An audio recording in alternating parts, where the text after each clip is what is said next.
Hi friends, అంగారపు గ్రహంపై అడుగు పెట్టాలనే మనిషి కళ నిజమయ్యే సమయం దగ్గర పడింది. నాసా తాజాగా ఒక విప్లవాత్మకమైనటువంటి అంతరిక్ష ఇంజన్ను టెస్ట్ చేసింది అన్నట్టు. ఇది మామూలు రాకెట్ ఇంజన్ కాదు. 5000 డిగ్రీల వేడిని కూడా తట్టుకునే లిథియం ప్లాస్మాను చిమ్ముతూ దూసుకెళ్లే ఒక సూపర్ థర్స్టర్. అమెరికా చరిత్రలోని అత్యంత పవర్ఫుల్ ఎలక్ట్రిక్ ఇంజన్గా రికార్డు సృష్టించినటువంటి ఈ మార్స్ ఇంజన్ రహస్యం ఏంటో ఇప్పుడు తెలుసుకుందాం. ఈ చారిత్రాత్మక ప్రయోగాన్ని కాలిఫోర్నియాలోని నాసా జెట్ ప్రాప్షన్ ల్యాబొరేటరీ శాస్త్రవేత్తలు 2026 ఫిబ్రవరి 24 నిర్వహించారు. జిమ్స్ పోల్క్ నేతృత్వంలోని బృందం లిథియం లోహాన్ని ఆవిరిగా మార్చి పనిచేసే ఒక సరికొత్త థర్స్టర్ను సక్సెస్ఫుల్గా టెస్ట్ చేశారు. నాసా అడ్మినిస్ట్రేటర్ జారెడ్ ఐజాక్మ్యాన్ ఈ విజయాన్ని కూడా రెడ్ ప్లానెట్ వైపు మనం వేసినటువంటి అతిపెద్ద అడుగుగా అభివర్ణించారు.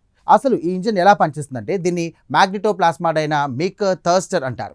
ఇందులో లిథియం లోహాన్ని ఆవిరిగా మార్చి దానిపై భారీ విద్యుత్ ప్రవాహాన్ని వదులుతారు. అప్పుడు అది ప్లాస్మాగా మారి అయస్కాంత క్షేత్రాల సహాయంతో అత్యంత వేగంగా బయటకు చిమ్మబడుతుంది.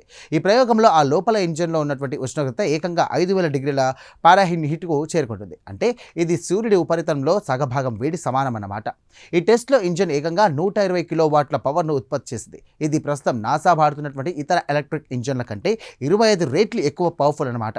ఇంత భారీ మొత్తంలో ఎలక్ట్రిక్ ప్రొపల్షన్ సిస్టమ్ పనిచేయడం అమెరికాలో ఇదే మొదటిసారి. ఈ ఇంజిన్ ఎంత అఫీషియల్ అంటే మామూలు రాకెట్ల కంటే 90% తక్కువ ఇంధనాన్ని వాడుకుంటూ అంతరిక్షంలో అత్యంత వేగంగా ప్రయాణించగలదు.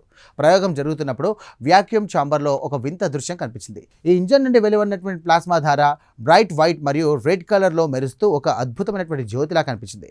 ఇక ట్యాంక్స్ అండ్ ఎలక్ట్రాన్లో విపరీతమైనటువంటి వేడికి తెల్లగా మెరిసిపోతుంటే ఈ ఇంజిన్ ఇచ్చే థర్డ్ వ్యోమనౌక గంటకు 1,00,000 మైళ్ళ వేగంతో అంగారకుడి వైపు దూసుకెళ్లదంటూ కూడా నిరూపితమైంది. ఈ ఆవిష్కరణ ఎందుకు ముఖ్యం అంటే మనుషులను మార్స్ మీదకి పంపాలంటే మనకు మెగావాట్ స్థాయి పవర్ కావాలి. ఇప్పుడు 120 కిలోవాట్ల వద్ద సక్సెస్ అయినటువంటి శాస్త్రవేత్తలు రాబోయే రోజుల్లో దీన్ని 1 మెగావాట్ వరకు కూడా పెంచాలని లక్ష్యంగా పెట్టుకున్నారు. ఒకవేళ అణువిద్యుత్తో ఈ ఇంజన్లు కలిపితే కనుక మార్స్ ప్రయాణం సమయం కూడా భారీగా తగ్గడమే కాకుండా ఎక్కువ బరువున్నటువంటి సామాగ్రిని కూడా అక్కడికి చేరవేయవచ్చు. చూసారుగా, లిథియం ప్లాస్మా శక్తితో అంతరిక్ష ప్రయాణం ఒక కొత్త మలుపు తిరిగింది. నాసా కనిపెట్టినటువంటి ఈ పవర్ఫుల్ థర్స్టర్ రేపు మనిషిని మరో గ్రహంపై నడిపించే ఒక స్పేస్ ఎక్స్ప్రెస్ కాబోతోంది. ఈ ప్రత్యేక కథనపై మీ అభిప్రాయాలను కామెంట్ ద్వారా తెలియజేయండి. వీడియో నచ్చితే కనుక లైక్ చేయండి. వెంటనే మా ఛానల్ను సబ్స్క్రైబ్ చేసుకోండి. Thank you.